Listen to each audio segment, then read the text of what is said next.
nuovamente in diretta, vi ricordo 12:30 il punto stampa con il governatore Zaia. Io adesso mi collego, lo vedo già sullo schermo, Sergio Masette, direttore di Confartigianato Imprese Venete, buongiorno.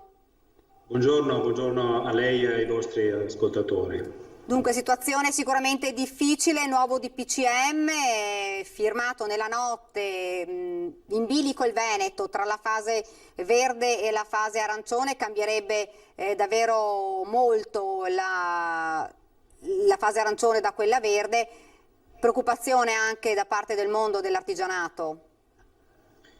Preoccupazione certamente, ma ci sono forse alcune cose da considerare. Prima di tutto c'è un appello che è stato fatto dal Presidente della Repubblica Mattarella all'unità del dialogo politico istituzionale. Questo perché è importante anche per noi e per tutti? Perché il richiamo è evitare il disorientamento dei comuni cittadini, delle imprese, eccetera. Quindi questo è un appello che a nostro avviso non può restare inascoltato e non deve, anche perché poi la scelta di operare con classificazione delle diverse regioni come dire, serve a un principio anche. Il debito pubblico è arrivato al 160%, è chiaro che l'idea di un lockdown generalizzato non è sostenibile, quindi parametrare la gravità degli interventi alla gravità delle diverse situazioni.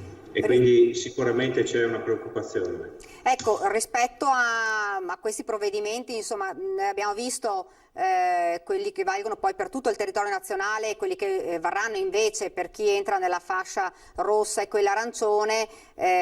Secondo lei sono, cosa pensa, come sono? Ci si aspettava di peggio oppure tutto sommato? Sì. Allora, il punto è questo, è fondamentale avere dei meccanismi di ristoro che funzionino e quindi è chiaro che con questa stretta già il decreto legge ristori 1 diventa 1 e ne avremo bisogno di un decreto legge 2. Su tutto c'è un tema però che va considerato: dobbiamo riuscire a superare la logica dei codici Ateco, perché l'abbiamo già visto in precedenza, ci sono settori, pensiamo ai trasporti, pensiamo a filiere collegate agli eventi, finanche ai fotografi, che anche se autorizzati a operare, noi sappiamo che sono 6 mesi che sono bloccati, quindi servirà arrivare anche a un intervento ombrello che aiuti tutte le imprese in funzione del fatto che dimostrino, provino, insomma, evidenzino il calo di fatturato che hanno subito nel corso, ad esempio, dei 6 mesi, pensiamo da marzo a ottobre, e confrontando 2019 e 2020, ma a prescindere dalla logica degli Ateco. Ecco, direttore, alcune categorie tipo parrucchieri e estetiste sono salvi anche nella zona rossa, invece penalizzate altre attività come i ristoranti e i bar che sono già stati penalizzati perché nelle fasce arancioni e rosse dovrebbero chiudere completamente. Questo sarebbe davvero una catastrofe per molte attività, perché insomma ci avevano già detto il rischio è davvero di dover abbassare le serrande definitivamente. Allora sì, guardi, considerando un po' quello che è successo in primavera e quello che sta succedendo adesso, noi abbiamo continuato a batterci perché da marzo, aprile, maggio tutte le attività produttive che potessero essere svolte in sicurezza, e per questo una grande nostra attività con tutte le nostre territoriali per diffondere e applicare al massimo livello i protocolli, ebbene la richiesta era tutto ciò che può operare in sicurezza sia messo nella condizione di poter operare.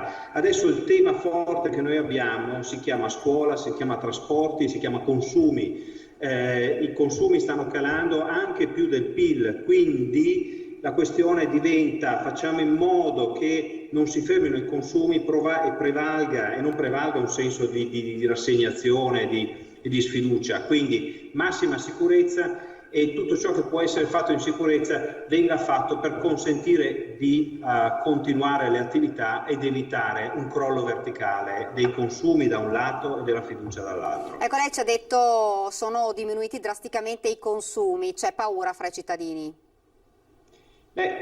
Allora, il calo dei consumi delle famiglie è stimato intorno al meno 12%, il PIL al meno 10%, e quindi è chiaro che nelle situazioni in cui prevale un senso di incertezza, la prima cosa è il comportamento razionale, le persone tendono a risparmiare, ma non c'è solo quello, noi abbiamo anche la necessità di di limitare ovviamente tutte le aree legate alla socialità, e questo è l'intervento che si sta facendo, ma dobbiamo riuscire, e per questo servono investimenti, servono risorse, per fare in modo che i trasporti non si blocchino, le scuole non si blocchino e la possibilità di circolazione delle persone non si blocchi verticalmente come è avvenuto a marzo. Questo non possiamo permettercelo. Ovviamente deve prevalere la sicurezza, e la sfida vera è trovare anche nel medio periodo, perché non ce la caviamo in qualche mese, un equilibrio tra mobilità, consumi e sicurezza. Centri commerciali, uno dei punti che ha fatto più discutere, centri commerciali, la chiusura nei prefestivi e festivi in tutto il territorio nazionale. Ma sul punto è questo l'elemento di sfida, cioè noi abbiamo dimostrato, si è visto che all'interno dei luoghi di lavoro le procedure sono rispettate. Non possiamo dirlo guardandoci ciascuno di noi, oppure ogni cittadino da questo punto di vista qui, e quindi ciascuno di noi deve orientarsi a una massima disciplina in ogni momento, ogni qualvolta esce di casa e anche nella propria abitazione. Ecco, da questo punto di vista qui certi interventi che si realizzano adesso servono proprio per andare a colpire momenti di socialità, e quindi, così come abbiamo applicato protocolli alle attività produttive, dovremmo definirne di nuovi, evidentemente più sostanziali, anche per quanto riguarda le attività che attengono alla socialità, e tra questi è anche il fatto che i centri commerciali siano un luogo di addensamento. Questo è il punto.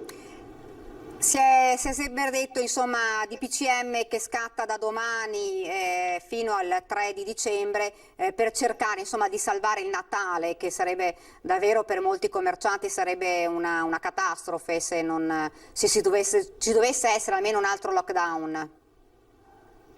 Il tema è proprio quello centrale in questo momento. Noi non possiamo permetterci di azzerare quella che è l'attività legata ai consumi, ma che significa anche il fatto di avere una, non dico normale, ma insomma sostenibile mobilità delle persone. Quindi è un tema da scrivere, guardi, in questo momento noi abbiamo costruito delle procedure per quanto riguardava la sicurezza nelle attività produttive, dovremo darcele molto rapidamente, e su questo, ripeto, servirà il massimo impegno del governo, anche con risorse legate tanto ai trasporti che alla scuola, per consentire che non si blocchi del tutto la dimensione di socialità, se vogliamo, che si accompagna anche dai consumi. Noi consideriamo anche il fatto che il solo ricorso spinto allo smart working ha già degli effetti ovviamente da un punto di vista di consumi. Questi sono un ragionevole equilibrio, ma non possiamo permetterci di interrompere tutto. La ricerca deve andare avanti su soluzioni che ci consentano di convivere con una situazione di rischio, diciamo così, quanto più governato. A livello di numeri nel Veneto, quanti stanno rischiando in questo momento di chiudere? Noi abbiamo sentito moltissime categorie che ci dicono, insomma, se continua così noi non ce la facciamo più a tenere aperti, le entrate sono minori delle spese che dobbiamo sostenere. Guardi, io le do soltanto due indicazioni. Tenga conto che nel corso della chiusura che c'è stata in primavera noi abbiamo avuto oltre 100.000 lavoratori dipendenti di imprese artigiane che sono stati coinvolti dalla cassa integrazione. Sono misure che sono completamente fuori scala rispetto a una situazione ordinaria. Ora il tema è come in quel momento lì avevamo una chiusura generalizzata, in questo momento qui abbiamo una chiusura che sta di fatto coinvolgendo alcuni settori, e quindi l'obiettivo è riuscire a non bloccare le attività, prima di tutto riuscire a mantenere un minimo di circolazione di consumi, e terzo, per quelle attività che sono fermate giocoforza per il blocco della socialità, dal turismo agli eventi, lì andranno ristorati, e quindi il principio del sostegno tramite un intervento ombrello. Economicamente, le avevo chiesto anche prima al Presidente del Consiglio regionale, economicamente che cosa comporta un DPCM come questo? Il DPCM, che mi riferisco a quello dell'altro giorno ad esempio, e quindi in analogia c'è stato un intervento di stima di ristoro di 1,5 miliardi.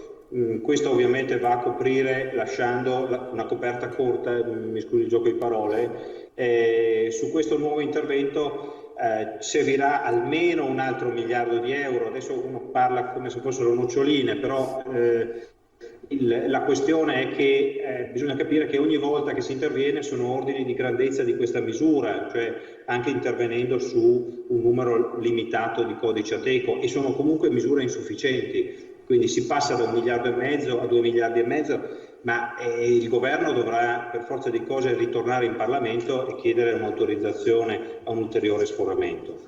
Come artigiani, un appello al governo? È fondamentale celerità nella copertura dei trasferimenti, ad esempio per gli ammortizzatori sociali. È fondamentale un meccanismo di ristori che non si fermi soltanto ai codici Ateco, ma tenga conto dell'effettivo calo di fatturato. Ci sono bisogno comunque di risorse, gli artigiani se lo attendono.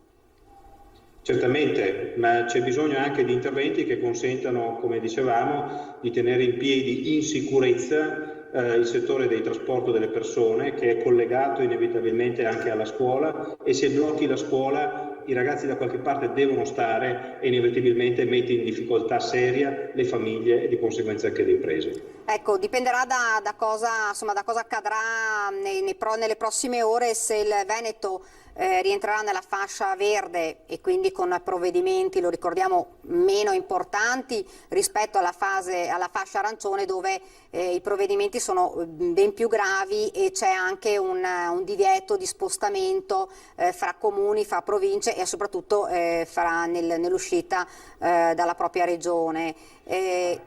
Che cosa vi aspettate voi? Nel senso che c'è veramente paura di rientrare nella fascia arancione? Il Veneto è davvero in bilico?